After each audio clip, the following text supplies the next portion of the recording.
चारों सभी जनन राम राम हमाओ। हम हैं जीतू तिवारी और आप सभी जने देख रहे बुंदेलखंड को लोकप्रिय चैनल बुंदेली भोकाल। और आज हमारे संगे बैठी हैं भैया परशुराम सेना के सागर संभाग अध्यक्ष हैं और छतरपुर में युवा हृदय सम्राट भी इनका बोलू जात है। तो आज इनको परिचय अपन इन्हीं से ले हैं कि आप छतरपुर है युवा है, युवाओं में आपकी काफी पकड़ है और युवा और चाहत हैं छतरपुर जिला के और एंगर पास सागर संभाग के भी। तो जो सब आपने ब्राह्मण समाज के लाने भी बहुत से कार्य करे हैं और आज आप जानी जात हो एक सामाजिक नाम भी आपको जुड़ू है परशुराम सेना से, आप सागर संभाग अध्यक्ष जी हैं। तो आप कुछ अपने बारे में हमें बताओ। देखो, युवाओं का चाहने का कारण तो ऐसा कुछ नहीं है, आप सब कह रहे हैं अपने। बस ये जरूर है कि अपन सबके काम आते हैं। अपना कोई भी समाज का भाई हो, कोई भी सनातनी भाई हो, हिंदूवादी भाई हो, जिसको किसी भी समय किसी प्रकार की भी समस्या होती है, अगर मेरे पास वो फोन लगाता है, किसी भी प्रकार से पुलिस विभाग का काम हो या कोई राजनीतिक वैसा कोई काम हो, तो मैं खुलकर समर्थन करता हूँ उनके, एट अ टाइम उनके साथ खड़ा होता हूँ। ये आप कह लें, इसी उसमें युवाओं में अपना नाम है, उनको लोग मानते हैं। देखिए, अगर ऊपर की राजनीति अपन करेंगे कि आपके मुंह से, तो ये हमारा नहीं। हम तो जिसके हैं, तो हमारे पास जिसका भी फोन आता है, हमारे पास जो भी सहायता के लिए आता है, अपन जितने लायक हैं उतनी उसकी सहायता तन मन से ढंग से कर देते हैं। और जैसे कि ये बताओ जाते है कि राजनीति में भी आपको बहुत ही रुचि रहा है और राजनीति से आप वार्ड मेंबरी को भी चुनाव कांग्रेस पार्टी से लड़ चुके हैं। तो आप नहीं लगता है कि एक पार्टी में रह के और सामाजिक कार्य में कछु असर पड़ा थे? हमारे हिसाब से कोई असर नहीं पड़ता। आपकी नीतियाँ और विचार अच्छे होने चाहिए। हमारे अंदर समाज के प्रति लगाव है।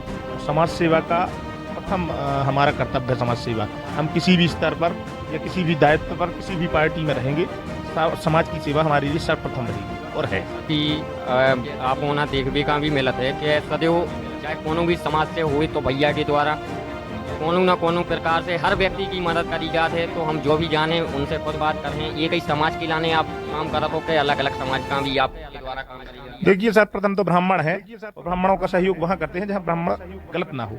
अगर कोई ब्राह्मण आरोप में है, उसने किया है या कहीं उसके खिलाफ कोई एविडेंस कहीं सिद्ध होता है, तो वो आरोपी है और आरोपी के खिलाफ पुलिस कार्रवाई होनी चाहिए। वहाँ हम किसी प्रकार का किसी का कोई सहयोग नहीं करते। हाँ, हमारा कोई ब्राह्मण भाई है जो कि निर्दोष है, पुलिस उसे जबरदस्ती किसी प्रकरण में फंसा रही है, किसी दबाव के कारण उस पर मुकदमा लगा रही है, वहाँ हम तन मन धन से उसके समर्थन में थाने, एसपी, कलेक्टर जहाँ भी चाहें अपनी टीम के साथ खड़े होते हैं, उसका लास्ट तक सहयोग जाए। आपकी टीम भी काफी मजबूत है और आप अपन नहीं से जाने हैं कि इनकी टीम कहाँ है और कितनी ज्यादा है, तो वो विषय में भी हम आपसे बात कर रहे हैं। देखिए, हम अभी विगत 8-9 महीने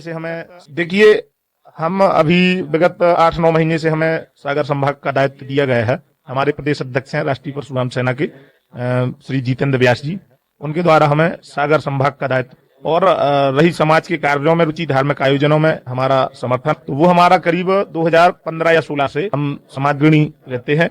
और छतरपुर में आपने देखा होगा विगत 5 साल से भगवान अक्षय तृतीया के दिन भगवान परशुराम के, हमारे आराध्य भगवान परशुराम की जो शोभा यात्रा और उसका रैली का आयोजन होता है, वो हम ही कुछ लोगों के द्वारा प्रत्येक साल अक्षय तृतीया के दिन उसमें आयोजन को कराया जाता है। और अब अगर आज की पूछें आप, तो रामनवमी के बाद छतरपुर जिले में जो दूसरा रैली जुलूस बोलते हैं, वो भगवान परशुराम की शोभा यात्रा का उठता है छतरपुर में। बहुत ही भव्य और विशाल तरीके से जिले के सभी गांव से, तहसीलों से सभी विप्र भाई, हमारे संगठन के लोग मिलजुल कर इस कार्य को बड़ी ही हर्षोल्लास से मनाते हैं। तो आज हमारे साथ थे परशुराम सेना के सागर संभाग अध्यक्ष विनोद मिश्रा जी, जिनसे अपन ने बात की। और इनसे बात करने का मैं रीजन आपको बता दूं, तो मुझे अभी एक बार मेरे भाई मिले थे, तो जिनसे मैंने पूछा कि भैया कहाँ गए थे, उन्होंने बताया कि मैं परशुराम सेना के सागर संभाग अध्यक्ष जी के पास गया था, जो कि उन्होंने बताया गरीब घर से था बेचारा। तो उसने बताया हमें कि मेरी लड़की की शादी थी जिसमें परशुराम सेना के सागर संभाग अध्यक्ष जी ने मेरी मदद, तो उस विषय को देखकर मुझे लगा कि चलिए मैं इनसे बात करता हूं। तो आज मेरे साथ बैठे भी थे भैया और मैंने आपको दिखाया भी है, और इनसे भी बात करेंगे कि इस प्रकार से आप समाज की मदद कर रहे हैं, समाज के लोगों की मदद कर रहे हैं, तो क्या वो लोग भी आगे आपके लिए आते हैं? देखिए, जब सच्चे मन से आप किसी का सहयोग करें, तो मदद के लिए खड़ा हो, आप उसकी मदद करेंगे, ताउम्र पूरे जीवन भर वो आपके लिए सच्चे हृदय से, तन मन धन से समर्पित रहेगा। ये आप पर डिपेंड करता है कि आप उसकी मदद किस भाव से कर रहे हैं।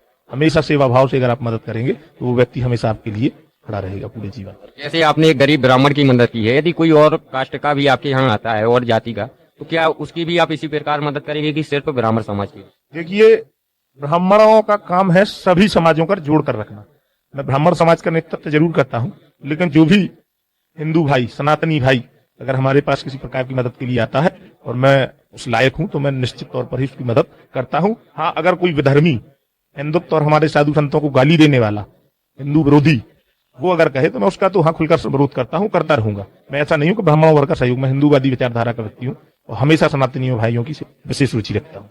आपको नहीं लगता है कि किसी एक समाज का फेवर करने से या एक समाज का सपोर्ट करने से, एक समाज के लिए कार्य करने से जाति का जरूर होता है? ये तो सोचने अपने